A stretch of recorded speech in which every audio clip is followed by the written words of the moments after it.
राधिका को देखा? राधिका को देखा क्या? यहाँ भी नहीं है। राधिका को देखा? राधिका नहीं दिख रही। राधिका मेरी बच्ची। राधिका मेरी बच्ची नहीं, राधिका दिख रही। राधिका को देखा क्या तूने? राधिका दिखी क्या? राधिका कुछ पता चला? नहीं, कहीं नहीं दिखी। हमने भी पूरा गांव छान मारा पर कहीं नहीं मिली। कल रात से उसे किसी ने नहीं देखा मम्मा। लगता है पुलिस के पास जाना होगा, वही कुछ करेगी। पुलिस हम गरीबों की कहाँ सुनती है भाई। इंस्पेक्टर को अन्ना के पास लेके जाना पड़ेगा, तभी कुछ होगा।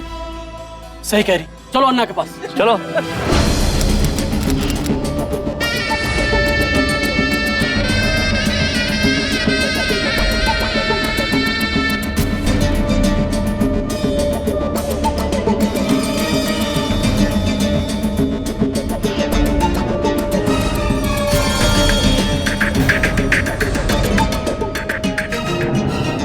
अन्ना, ये गांव वाले आपसे मिलना चाहते हैं।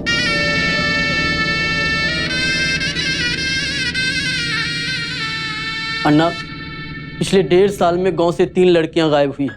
अब आप ही हमारी मदद कर सकते हैं। गांव से लड़कियां गायब हो रही हैं, इसमें अन्ना क्या कर सकते हैं? मालिक, आप इस गांव के सब कुछ। हमारी बेटी राधिका कल सिल्क के कारखाने में काम करने गई थी, जो अब तक घर वापस नहीं लौटी है मालिक। देखिए, कारखाने से सभी लड़कियां सही सलामत निकलती हैं। अब जो हुआ होगा बाहर हुआ होगा। अरे तुम्हारी लड़कियां, उसकी जिम्मेदारी तुम्हारी है। जब तक वो कारखाने में रहती मैं उनका ध्यान रखता हूँ, और कारखाने के बाहर की जिम्मेदारी तुम लोगों की है। अब क्या पता तुम लोग भी अपनी लड़कियों को इतना तंग करते होगे कि वो घर से भाग जाती हैं। मुंह संभाल के बात कर मुत्तू। अरे तू मुंह संभाल के बात कर बस।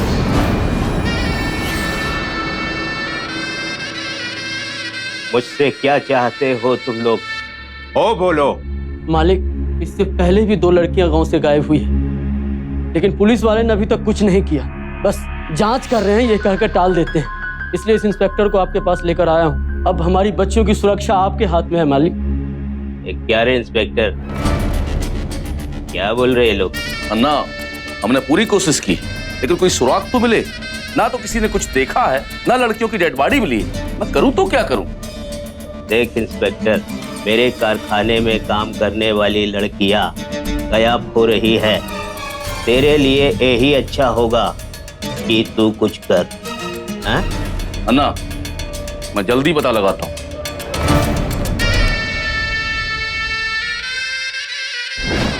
दक्षिण भारत के एक इलाके में बसा ये छोटा सा गांव कई सालों से सूखे की मार झेल रहा था, जिसकी वजह से गांव के काफी किसान आत्महत्या भी कर चुके थे। लेकिन 1.5 साल पहले ही गांव के एक धनी महाजन अजीत अन्ना ने यहाँ पे रेशम का एक छोटा सा कारखाना शुरू किया, जो गांव वालों के लिए किसी वरदान से कम नहीं था। गरीब किसान अपनी जरूरत के लिए अक्सर अन्ना से कर्जा लिया करते थे, और बदले में उन्हें उनकी कम उम्र की लड़कियों को अन्ना के सिल्क कारखाने में काम करने के लिए भेजना पड़ता था, जहां उनके नाजुक हाथ बढ़िया क्वालिटी का रेशमी धागा और कपड़ा बनाने में कारगर साबित होते थे। इस तरह से किसान अपना कर्जा भी चुका लेते थे और उन्हें कुछ पैसा अपनी जिंदगी गुजर बसर करने के लिए भी मिल जाता था। लेकिन बात सिर्फ इतनी नहीं थी। जब से यह कारखाना शुरू हुआ था, तब से लेकर आज तक इस गांव की 3 मासूम लड़कियां भी गायब हो चुकी थी। कोई नहीं जानता था कि वो लड़कियां कैसे गायब हो रही थी और क्यों। गांव वालों के लिए ये एक रहस्य ही था। गरीब गांव वाले अन्ना और पुलिस से फरियाद करने के अलावा और कुछ कर भी नहीं सकते थे। उनके पास अपनी खोई हुई बेटियों को ढूंढने का ना कोई दूसरा साधन था और ना कोई दूसरा तरीका। राधिका के गायब होने के बाद गांव वाले अपनी बेटियों की सुरक्षा को लेकर काफी चिंतित थे, और उन्हीं में से एक थी पद्मा, जिसे अपनी बेटी धारा की बहुत फिक्र थी। धारा बेटा, अरे ओ धारा बेटा, उठ जा बेटा। धारा बेटा, नहीं मोर, थोड़ा सा सोने। मेरी रानी बेटिया, सुबह हो गई है, अब उठ जा। नहीं अम्मा, और थोड़ा सा सोने दो। मेरा सर तो गर्म है, कहीं तुझे बुखार तो नहीं है? अरे कोई बुखार उखार नहीं है, इतनी गर्मी पड़ रही है इसलिए तुझे माथा गर्म लग रहा होगा। चल धारा बेटी, चल उठ जा। अरे उठ जा, काम पे जाना है ना, चल उठ। अरे एक दिन काम पे नहीं जाएगी तो कौन सी बड़ी आफत आ जाएगी। वैसे भी आपने कहा था कि कुछ ही दिनों की बात है। मेरी बेटी को उस कारखाने में काम करते हुए 1 साल हो गया है। बस बहुत हो गया, अब ये कोई काम वाम नहीं करेगी। मेरी बेटी स्कूल जाएगी। पागल हो गई क्या तू? हाँ? पिछले साल अन्ना से 5,000 रुपए उधार लिए थे फसल के लिए, सूखा पड़ने से फसल खराब हो गई। इस साल भी वही हाल है। अगर ये काम करने नहीं जाएगी तो हम खाएंगे क्या, और कहां से अन्ना को पैसे चुकाएंगे? वो सब मैं नहीं जानती। तुम नहीं जानती? तो तुम क्या चाहती हो? मैं भी अपने भाई शंकर की तरह गर्दन में फांसी का फंदा डाल करके पेड़ से लटक जाऊं? अरे शुभ शुभ बोलो, तुम बात को कहां से कहां लेके जा रहे हो? देख पद्मा, अगर तू इसकी अम्मा है ना तो मैं भी कोई दुश्मन नहीं हूँ। अरे मैं भी नहीं चाहता हूँ कि ये काम करने जाए, लेकिन तुमको भी मालूम है ना कि सिल्क की कंपनी में बड़े लोगों को काम नहीं मिलता। और वैसे भी ये 2-3 साल काम करेगी, 2-3 साल के बाद ये भी बड़ी हो जाएगी और इसको भी काम मिलना बंद हो जाएगा। सब मैं समझती हूँ, पर ये देखिए, इसके हाथों में छाले पड़ गए हैं, गर्म पानी के जलने के निशान हैं, और इसे सुनाई भी कम देने लगा है। दिन भर मशीनों के बीच में बैठी रहती है, और ऐसे ही चलता रहा तो क्या होगा इसका? माँ चिंता मत कीजिए, मैं ठीक हूँ और मैं शाम को आके जल्दी सो जाऊंगी। देखी, तुम्हारी बेटी तुमसे ज्यादा समझदार है। उसको भी मालूम है कि अगर काम नहीं करेगी तो खाएगी क्या। चल चल धरा बेटी, चल चल चल चल चल चल, चल बाहर चल। 26 जनवरी 1950 को लागू भारतीय संविधान के प्रावधानों के अनुसार 14 साल से कम उम्र के बच्चों से किसी भी फैक्ट्री, खदान या दूसरे किसी भी जोखिम भरे धंधों में काम कराना मना है। ये ना सिर्फ गैर कानूनी है बल्कि उनके मौलिक अधिकारों का उल्लंघन भी है। लेकिन इस गांव में तो बच्चों के मौलिक अधिकारों का उल्लंघन खुलेआम हो रहा था। कारखाने में काम करने से न सिर्फ बच्चियां अपना बचपना खो रही थी, बल्कि इस काम का साइड इफेक्ट उनकी सेहत पर भी साफ नजर आने लगा था। लेकिन इस गांव की चिंता इससे भी कहीं ज्यादा बड़ी थी, क्योंकि गायब होने वाली लड़कियों का रहस्य जस का तस बना हुआ था। नमस्ते बुद्धू भैया। नमस्कार। स्वामी तुम? अन्ना भी आए क्या? अरे क्या हुआ, कहाँ जा रही हो? वो रेशम की धागे से इसकी उंगली कट गई है, बहुत ज्यादा खून बह रहा है। वो घर पे जाके मरहम पट्टी करवा लेगी। तो क्या ये घर जा सकती है? क्यों, पहली बार लगाई क्या? हाँ, जरा सा लगा नहीं कि घर जाना है। तुम लोगों को काम से बचने का बहाना खूब आता है। जाओ अंदर जाकर काम करो। लेकिन वो उसका खून बहुत बह रहा है। तो जाकर पानी से साफ करो, जाओ अंदर।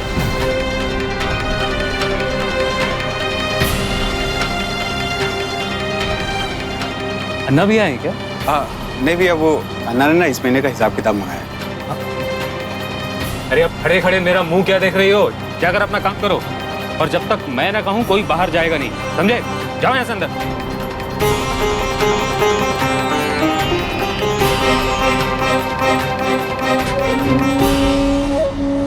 अब तू खड़ा खड़ा बच्चियों क्या देख रहा है? हाँ? चल तुझे अकाउंट बुक देता हूँ। अन्ना, मुझे मेरी बेटी धारा की जगह कारखाने में काम दे दो। मैं आपका सारा कर्जा चुका दूंगी, ओवर टाइम करूंगी, लेकिन अब मुझे मेरी बेटी से काम नहीं करवाना। तो ठीक है, तू कल से अपनी बेटी को काम पर नहीं भेजेगी तो मुझे और लड़कियां तो मिल ही जाएंगी। तुझे काम देने से मुझे कोई फायदा नहीं है। तू ऐसा रेशम नहीं निकाल सकती जैसा वो बच्चियां निकालती है।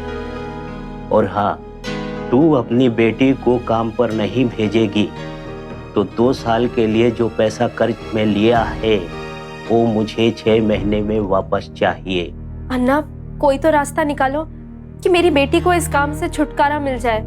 आप जो काम बोलोगे मैं करूंगी। मैं आपका सारा कर्जा चुका दूंगी। तो ठीक है, कल सुबह तू आजा। मैं स्वामी से बोल देता हूँ, कल से इस घर का खाना तू ही बनाना।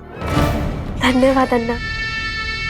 पद्मा ना सिर्फ अपनी बेटी को पढ़ा लिखा कर उसका भविष्य संवारना चाहती थी, बल्कि उसके मन में इस बात का डर भी था कि कहीं उसकी धारा भी गांव से गायब हुई 3 लड़कियों की तरह किसी हादसे का शिकार न बन जाए। पर पता नहीं क्यों उसे इस बात का आभास हो गया था कि जो कुछ भी इस गांव में हो रहा था उसके तार कहीं न कहीं इस सिल्क कारखाने से जुड़े थे। चलो चलो, बहुत भूख लगी है। आज तेरे घर में क्या बना है?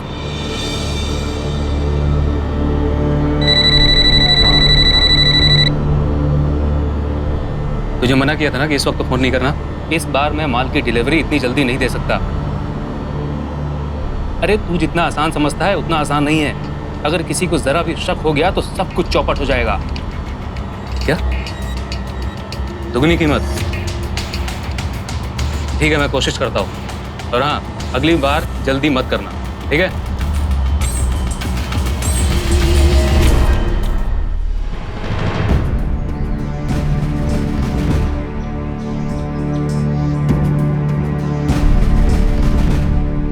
क्या हो रहा है ये?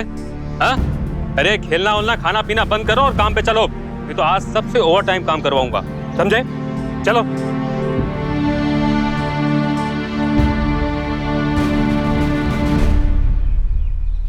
अरे धारा बेटी, ओ धारा बेटी, ये देख मैं तुम्हारे लिए क्या क्या लेकर आया हूँ।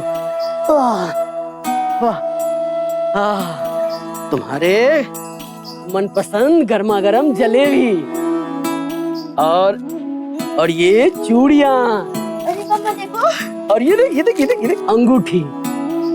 अरे माँ, ये तो वही अंगूठी है ना जो पिछले बार हमने मेले में देखी थी। हाँ, तुझे पसंद थी ना, वहीं से लेकर आया हूँ।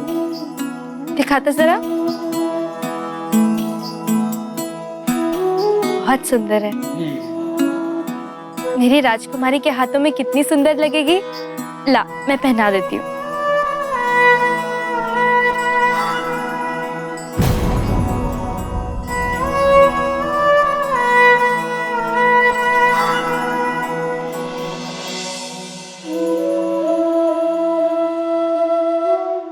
मैं कल से अन्ना के यहाँ काम पे जा रही हूँ, उनका खाना बनाने। क्यों?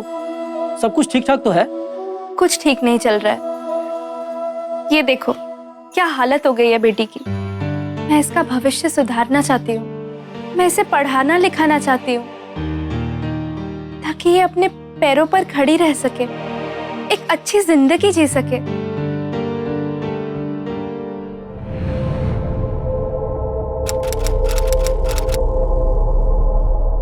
एक बात बोलूं अन्ना, बुरा तो नहीं मानोगे? तेरे किसी बात का बुरा माना है मैंने आज तक? चल बोल। मालकिन को दुनिया से गए सालों हो गए, तब से आप अकेले हो गए। आपको दूसरी शादी कर लेनी चाहिए। इस शादी के झंझट की जरूरत ही क्या है? अरे सब कुछ ठीक ठाक तो चल ही रहा है। मुझे जब भी किसी के साथ की जरूरत होती है तो तू इंतजाम कर ही देता है। और देख, तू ये काम जब तक होशियारी से करता रहेगा किसी को कभी खबर नहीं होगी। तूने ये बात छेड़कर मेरे अरमानों को जगा दिया है। अरे तो कुछ इंतजाम कर। हो जाएगा।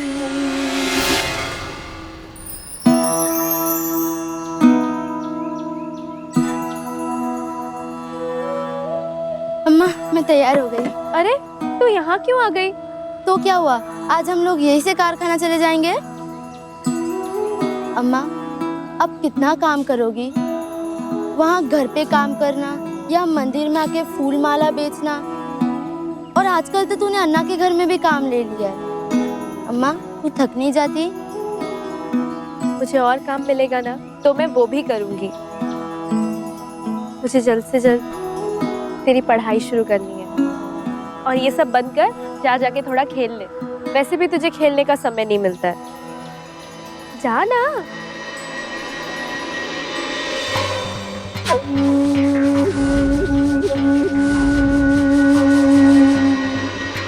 बढ़ा देना पद्मा। क्या बात है स्वामी, रोज रोज फूल माला चढ़ा रहा है? तुझे तो पता है ना, शादी को 10 साल हो गए और अब तक बाप नहीं बन सका। भगवान शायद किसी पाप की सजा दे रहे हैं, उसी से मुक्ति पाने के लिए भगवान को मना रहा हूँ। तो पाप करता ही क्यों है? जीने के लिए कभी कभी करना पड़ता है।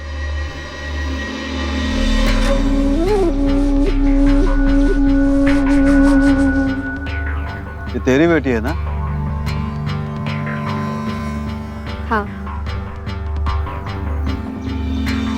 बहुत खूबसूरत है।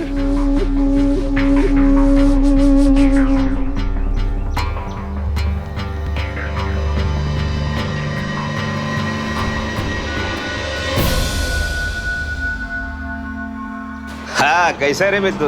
बढ़िया ना। कहिए कैसे आना हुआ? हाँ, मेरे को तेरे से एक जरूरी बात करना है। हाँ हाँ बोलिए। अपने को एक सिल्क का बहुत बड़ा ऑर्डर मिला है, लेकिन पार्टी को माल बहुत जल्दी चाहिए। हो जाएगा। इसके वास्ते प्रोडक्शन बढ़ाना तो बढ़ा दो। अन्ना, आज 1.5 साल से मैं कारखाना संभाल रहा हूँ। आज तक कभी ऐसा हुआ कि कोई ऑर्डर टाइम से पूरा नहीं हुआ हो? अरे नहीं रे मुत्तू, मेरे को तेरे पे पूरा भरोसा। अरे इस करके तो ये सब कुछ तेरे भरोसे पे छोड़ के रखा। देख, इस प्रोडक्शन के वास्ते वो बच्चों को बढ़ाना ना, वो और बच्चा बढ़ा दो, जी अंकल। लेकिन माल टाइम पे। जी अंकल। अभी मैं चलता है। जी अंकल। हाँ।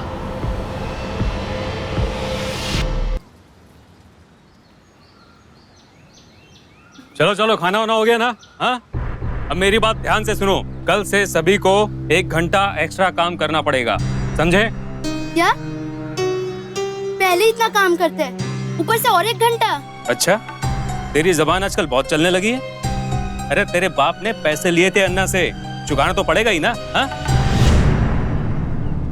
और सोना, तू 1 घंटा आज देर से आई थी ना, तो तुझे आज 1 घंटा एक्स्ट्रा काम करना पड़ेगा, समझी?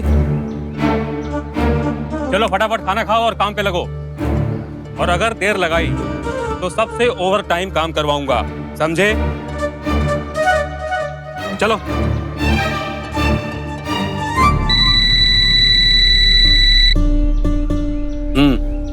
तेरे माल का इंतजाम हो गया है, आकर तू अपना माल लेके जा।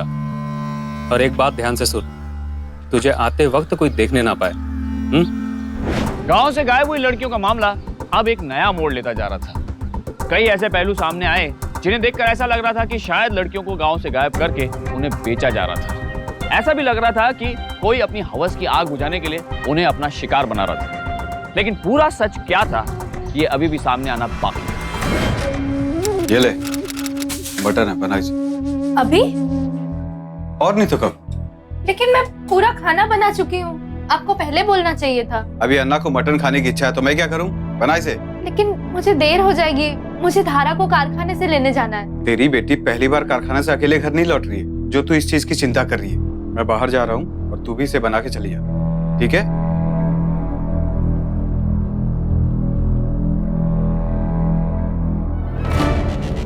अन्ना, तो मैं आपकी शाम का इंतजाम करने जा रहा हूँ। हाँ, जा, जल्दी जा।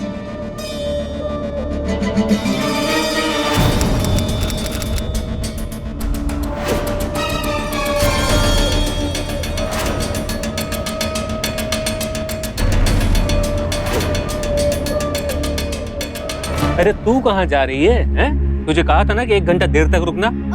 अभी उसको जाने दो ना हमारे साथ, वो कल सुबह जल्दी आ जाएगी और सारा काम खत्म कर लेगी। तू तेरा देख, समझी? यहाँ कौन क्या करेगा, कितने बजे जाएगा आएगा, इसका फैसला मैं करूंगा। आई बड़ी। और तुम लोग क्या खड़े खड़े मुंह देख रहे हो? चलो जाओ यहाँ से। तू जा अंदर, चल चल अंदर। मेरी अम्मा आज लेने क्यों नहीं आई?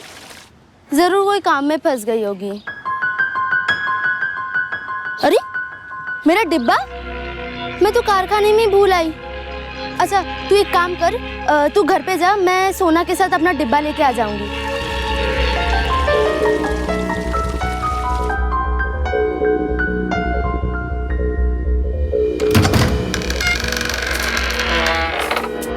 सोना, अरे मशीन चलने की आवाज क्यों नहीं आ रही है? सोना, सोना, सोना।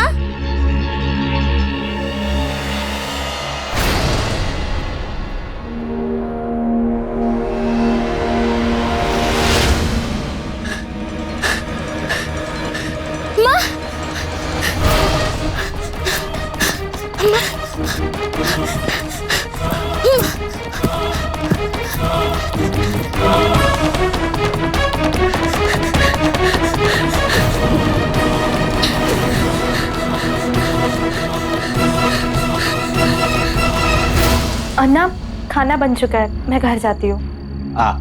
जाओ।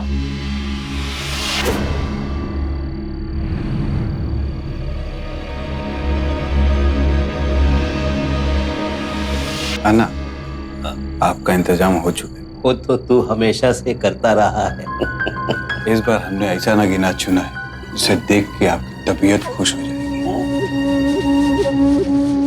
तो लेकर आ।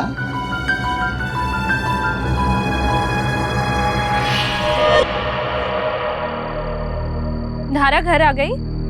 नहीं, कहाँ आई? लेकिन वो तो तुम्हारे साथ ही आती है ना। क्या धारा अभी तक घर नहीं पहुंची? और तुम बेटी की कोई फिक्र नहीं है? अरे लेकिन कारखाने से लाने तो तुम ही जाती हो ना, मुझे लगा वो तुम्हारे साथ होगी। कब से यहाँ बैठकर तुम दोनों की राह देख रहा हूँ। कहीं वो सोना के घर तो नहीं चली गई? उसके साथ ही आती जाती है। चलो देखते हैं। पता नहीं कहाँ गई है। अरे सरला, धारा क्या तुम्हारे घर में है सोना के साथ? नहीं तो सोना अभी तक घर नहीं लौटी है, इसीलिए मैं तुम्हारे पास आ रही थी। क्या सोना आई है तो कहाँ गई होगी बच्चियाँ? इसका मतलब वो दोनों अभी तक कारखाने से लौटी ही नहीं है। लेकिन इस वक्त तो कारखाना बंद हो जाता है। धारा! हाँ, ढूंढे।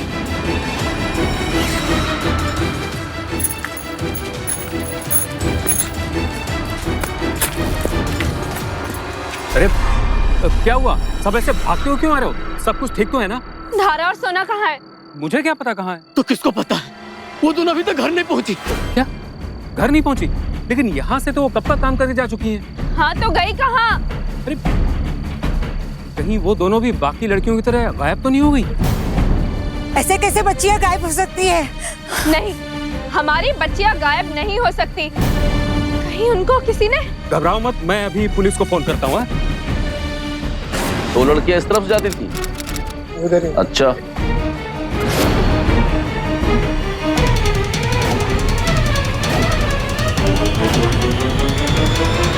सब जगह देख लिया, लेकिन कहीं दोनों कोई पता नहीं चला।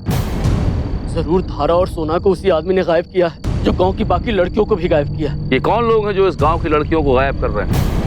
मुझे मेरी सोना वापस चाहिए बस। मुझे मेरी धारा वापस चाहिए। देखिए, हम लोग पूरी कोशिश कर रहे हैं। इस गांव के अलावा आसपास के गांव की भी जांच पड़ताल चल रही है। मुझे अगर एक भी सुराग मिला तो ये मुजरिम बच नहीं सकता। अगर मुझे मेरी धारा वापस नहीं मिली तो मैं चुप नहीं बैठूंगी।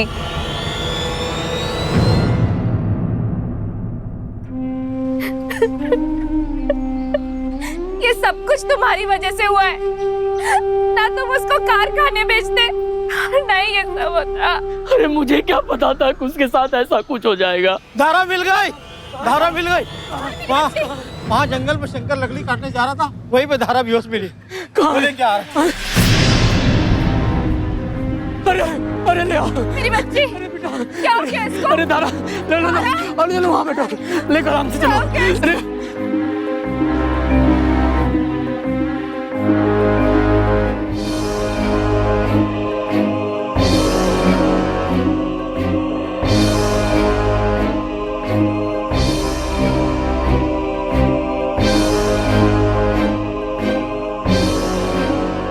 बेटा, मेरी बच्ची। खोल बेटा, उठ, उठ।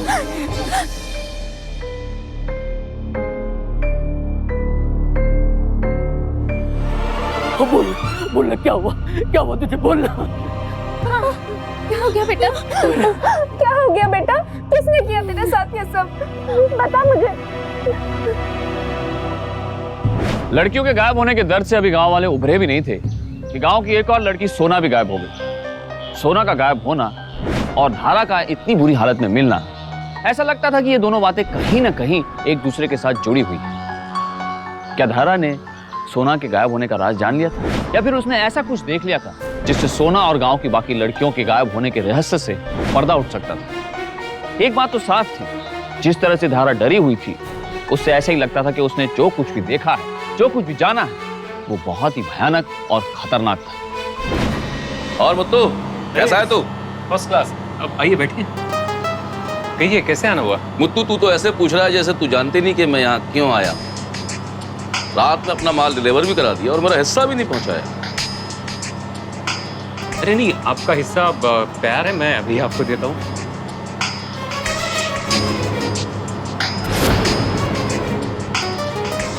तो ये हुई ना बात, तू मेरा हिस्सा पहुंचाता रहे तो मैं चुप रहूंगा। अब जो तेरे मन में आए सो कर, बस पकड़े मत जाना। जब तक आप जैसे इंस्पेक्टर साहब हमारे साथ हैं, हमारा कौन क्या बिगाड़ सकता है? वो तो है। अरे सर, धारा ने अभी तक कुछ बताया कि नहीं?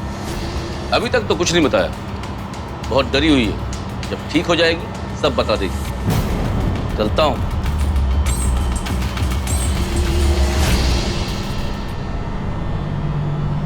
धारा बिटिया, चल उठ जा।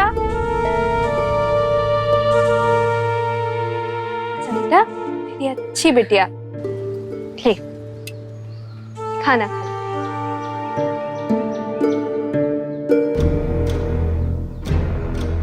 तू खाएगी नहीं और ऐसे गुमसुम बैठी रहेगी तो ताकत कहाँ से आएगी? हाँ, चल खाना खा ले, खा ले बेटा। तू घबरा मत, मैं हूं ना तेरे साथ। मेरे होते हुए तुझे कुछ नहीं होगा। चल, आखिरी ने वाला, चल। शाबाश बेटा, अब तो मेरी रानी बिटिया का बुखार भी कम है। बेटा बता ना, क्या हुआ था उस दिन? इतनी सारी चोटें कैसे लगी तुझे? तू घबरा मत, तेरी अम्मा के होते हुए तेरा कभी कोई कुछ नहीं बिगाड़ पाएगा। बोलना बेटा।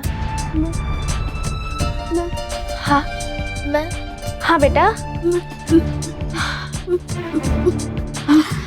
हाँ।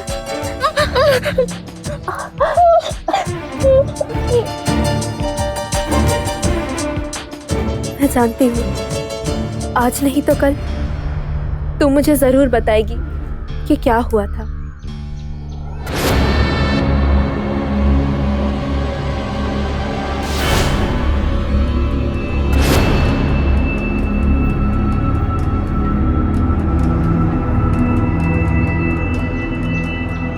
धारा, कुछ चाहिए बेटा? नहीं अप्पा, मैं ठीक हूँ।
रहने के लिए कहा था ना, और तुम यहाँ बैठे हो। अरे पास ही तो हूँ, वो अंदर आराम से सो रही है। तुम्हें कोई भी जिम्मेदारी देने का कोई फायदा नहीं है।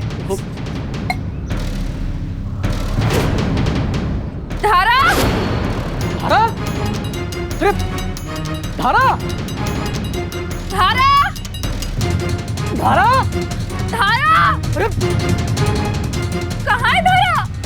वो यही तो थी, थोड़ी देर पहले मैं निकला तो यही सोई हुई थी। यही थी तो गई कहाँ? धारा, धारा, धारा, धारा, क्या हुआ? धारा, हुआ क्या? लता, क्या हुआ? मेरी बेटी धारा को कहीं देखा? नहीं, वो तो घर पर ही थी। अभी कुछ देर पहले घर में ही सो रही थी, पता नहीं अचानक कहाँ गायब हो गई। लेकिन वो घर से कैसे गायब हो सकती है? ऐसे कैसे जा सकती है? जरूर उसे कोई उठा के लेके गया है। गांव से बच्चियों के गायब होने की गुत्थी सुलझने की बजाय उलझती जा रही थी, और जिस तरह से धारा को उसके घर से किसी ने गायब किया था, उससे ऐसा ही लगता था कि जो कोई भी ये सब कर रहा था वो सिर्फ खतरनाक ही नहीं बल्कि चालाक भी था। धारा को गायब करके उसने इस रहस्य से पर्दा उठने का आखिरी रास्ता भी बंद कर दिया था। धारा के इस तरह से अपने घर से गायब होने की घटना से गांव वाले भी बहुत गुस्से में थे, और पुलिस भी उनके इस रोष से अनजान नहीं थी। मुझे तो लगता है ये जो कुछ भी हो रहा है उसके साथ ये पुलिस वाले मिले हुए हैं। जब तक हम इनको ठीक नहीं करेंगे कुछ नहीं होगा। तभी तुम्हारी अकल ठिकाने आ जाएगी। हमें इंसाफ चाहिए, इंसाफ। देखो, तुम्हारा गुस्सा जायज है, लेकिन कानून को अपने हाथ में लेने से क्या समस्या का समाधान निकल आएगा? धारा के गायब होने से ये बात तो पक्की हो गई है कि धारा को कुछ पता है। शायद धारा को ये पता चल गया है कि लड़कियों को गायब करने के पीछे किसका हाथ है। इससे पहले कि वो हमें कुछ बताती, धारा को ही गायब कर लिया गया। ये जो भी कर रहा है बहुत ही चालाक आदमी है। वो चालाक है तो क्या आप हाथ पे हाथ धरे बैठे रहेंगे? न जाने उसने मेरी बेटी के साथ क्या किया होगा। देखो, हम अपनी तरफ से पूरी कोशिश कर रहे हैं, बगैर सबूत के हम कुछ नहीं कर सकते। ये सब तुम्हारे बहाने हैं। ऐसा नहीं है, ये सब कुछ इतना आसान नहीं है। और आपको ऐसा लगता है तो आप लोग खुद कोशिश करके देख लीजिए। क्या आप यहाँ मुफ्त की काले बैठे हैं? जवान संभाल कर बात करो। हमें अपनी ड्यूटी पता है। जिस दिन वो मेरे हाथ आ गया तब देखना मैं उसका क्या हाल करता हूँ। उसकी कोई जरूरत नहीं होगी। जिस दिन वो मिल गया उसे मैं जिंदा नहीं छोड़ूंगी। और अगर हमें पता चला कि उसमें तुम्हारा भी हाथ है, तुम्हारे लिए भी अच्छा नहीं होगा। चलो यहाँ से।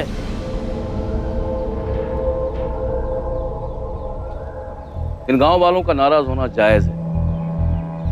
छोटी मोटी बेईमानियों को मैं नजरअंदाज कर सकता हूँ। इन गांव की लड़कियों का गायब होने की कहानी का अंत होना चाहिए। कोई सुराग तो हो।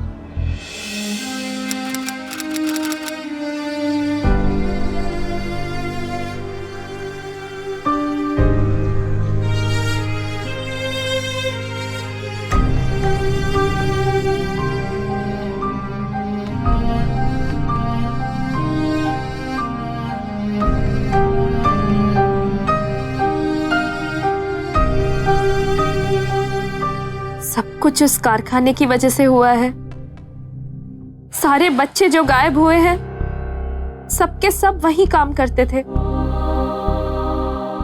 हो ना हो, सारे के सारे तार उधर से ही जुड़े हैं।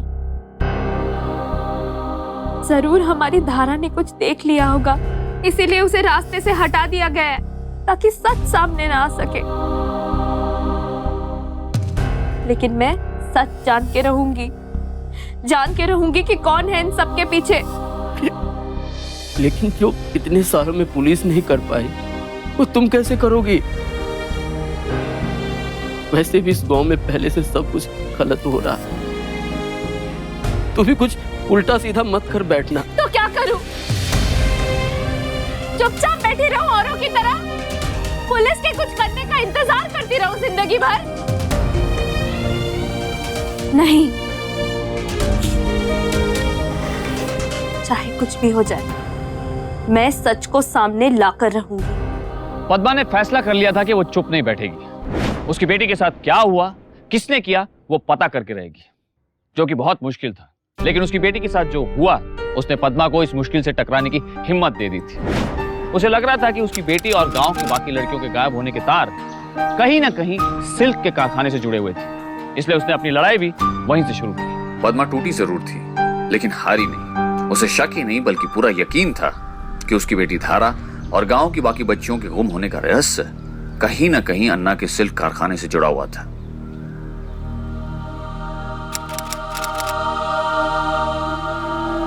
इसलिए उसने हर रोज कारखाने में आने जाने वाली बच्चियों पर नजर रखना शुरू कर दिया, ताकि कोई सुराग, कुछ सबूत मिले। और फिर एक दिन पद्मा, ये क्या पागलपन है पद्मा? कुछ नहीं होने वाला है सब करके। नहीं माधव, मुझे पूरा यकीन है, आज नहीं तो कल सच्चाई का पता यहीं से लगेगा, और तब तक मैं यहाँ रोज आऊंगी।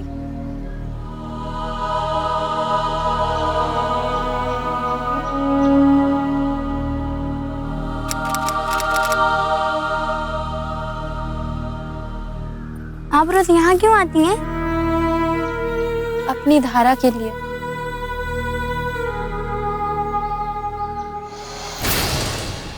अंगूठी। अरे माँ, ये तो वही अंगूठी है ना जो पिछली बार हमने मेले में देखी थी। दिखाते जरा। इधर आ। ये अंगूठी तुझे कहाँ मिली? खाना खाने के बाद जब हम पीछे खेल रहे थे तो मुझे ये मिट्टी में दबी हुई मिली।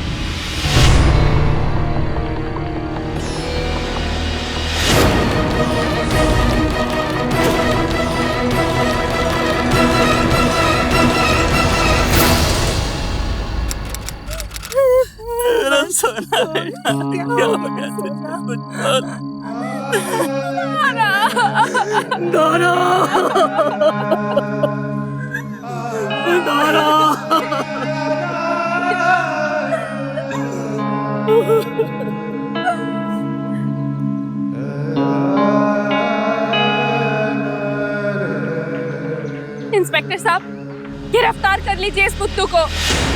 ये सब कुछ इसी का किया धराया है। जब से ये कारखाना लगाया है और ये इस गांव में आया है, इस गांव की बच्चियां गायब होने लगी है। और ये कारखाना भी मुत्तू ही संभालता है।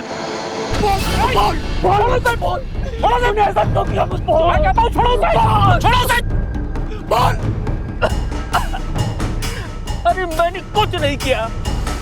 अरे मैं भला इन लड़कियों को क्यों मारूंगा? तूने नहीं मारा है तो सारी लाशें फैक्ट्री में कहाँ से आई है? अरे मुझे क्या पता, रात को कारखाना बंद हो जाता है, कोई और आके दफना गया होगा। छोड़ो मुझे अब। शांत हो जाइए, पहले लड़कियों का पोस्टमार्टम होगा, उसके बाद पता चलेगा कि इनकी मौत कैसे हुई है। बाद में खूनी अपने आप पकड़ा जाएगा। क्यों मारा मेरी बेटी को? अरे ये तो क्या कर रही है? अरे इंस्पेक्टर साहब रोकिए इसे। बस इंस्पेक्टर बस। कानून जब इंसाफ देगा तब देगा, लेकिन आज हम सच जानकर हैं। आज अगर हम सच नहीं जाने तो शायद सच कभी बाहर नहीं आएगा। और आप हमें बीच में रोकने की कोशिश मत कीजिए।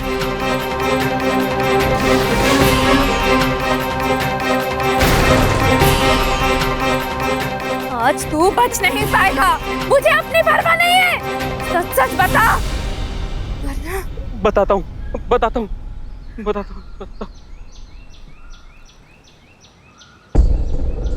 मैं अक्सर कारखाने में काम करने वाली लड़कियों को ओवर टाइम काम करने के लिए रोका करता था, और उस ओवर टाइम से वो जो फालतू सिल्क बनाती थी उसे अन्ना से छिपाकर बेचा करता था ताकि ज़्यादा पैसे कमा सकूं। एक बार मुझे फालतू सिल्क बनाने के लिए दुगनी कीमत का ऑफर मिला तो मुझे लालच आ गया। फालतू सिल्क बनाने के लिए मैंने सोना को बहाना बनाकर ओवर टाइम के लिए रोक लिया था। कारखाने में सोना मशीन में काम कर रही थी तो मैंने अचानक उसकी चीख सुनी तो मैं तुरंत अंदर भागा तो मैंने देखा कि सोना के बाल ट्विस्टिंग मशीन में फंस गए थे। मैंने तुरंत जाकर मशीन बंद की, लेकिन तब तक बहुत देर हो चुकी थी। सोना मर चुकी थी। इससे पहले भी तीनों लड़कियां ऐसे ही मरी थी। लड़कियों के बाल फंसने से ऐसे एक्सीडेंट हो जाते हैं, लेकिन ये इस गांव की लड़कियों को दुर्भाग्य था कि ये घटना इस कारखाने में कुछ ज़्यादा ही हो रही थी। इसी सच को गांव वालों से छिपाने के लिए मैंने बाकी तीनों लड़कियों को, माधवी, श्रीलता, राधिका, उन सभी को मैंने यहीं दफना दिया था। और गांव वालों को ये लगता था कि सब लड़कियां गायब हो चुकी हैं। मेरी धारा को तूने क्यों मारा? जिस दिन सोना एक्सीडेंट में मरी, मैं उसकी लाश को दफनाने के लिए कारखाने से यहाँ लेके आया। अचानक धारा वहाँ आ गई और उसने मुझे सोना की लाश के साथ देख लिया, और इससे पहले कि मैं कुछ कर पाता वो वहाँ से भाग गई। ये बात किसी को पता न चले इसलिए मेरा धारा को रोकना जरूरी हो गया था। इसीलिए जब वो भाग रही थी तो मैंने उसे पकड़ लिया था। धारा ये सच जान चुकी थी। मैंने उसे धमकी दी, अगर उसने किसी को भी कुछ भी बताया मैं उसके अम्मा और अप्पा को जान से मार दूंगा। और जब मुझे यकीन हो गया कि वो किसी और को कुछ नहीं बताएगी तो मैंने उसे गांव से दूर जंगल में जाकर छोड़ दिया। सोचा कि भूख और प्यास के मारे वो वहीं मर जाएगी, बस यही चूक हो गई। लेकिन उसे छोड़ने के बाद मुझे ऐसा लगा कि उसे छोड़ना मेरी बहुत बड़ी भूल थी। वो ये राज कभी भी किसी को भी बता सकती है, इसलिए मैं धारा पर नज़र रखने लगा। मैं मौके की तलाश में था ताकि हमेशा के लिए उसे रास्ते से हटा सकूं, और ये मौका मुझे जल्द ही मिल गया। ये राज हमेशा राज रहे, इसलिए मैंने धारा को मारकर बाकी लड़कियों के साथ यहीं दफना दिया।